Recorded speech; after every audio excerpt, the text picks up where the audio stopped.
السلام عليكم حبايب، اهلا بكم في USF.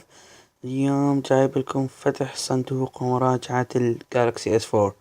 مثل ما شايفين هذا صندوق الجهاز وهو باللون الابيض، 16 جيجا بايت، والمعالج رباعي 1.6 جيجا هرتز، وتشغيل وتصوير مقاطع فيديو بتقنية Full HD 1080p مثل ما موجود امامكم.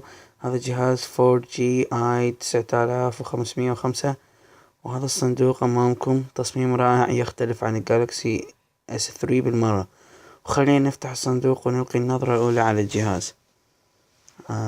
مثل ما شايفين هذا هو الجهاز كالكسي S4 الابيض 4G.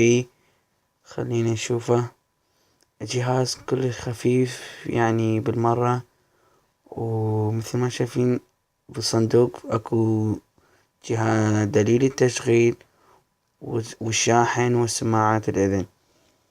وخلينا نلقي نظرة بسيطة على الجهاز.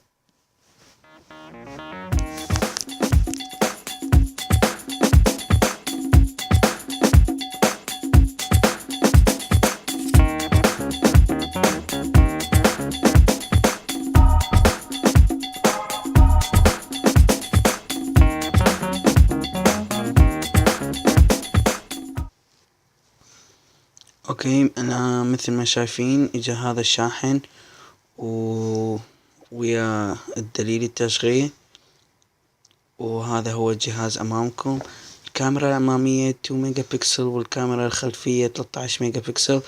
وهذا الجهاز كلش خفيف ومثل شايفون ضعيف. خلينا نشوف الشاشة اللي هي Full HD.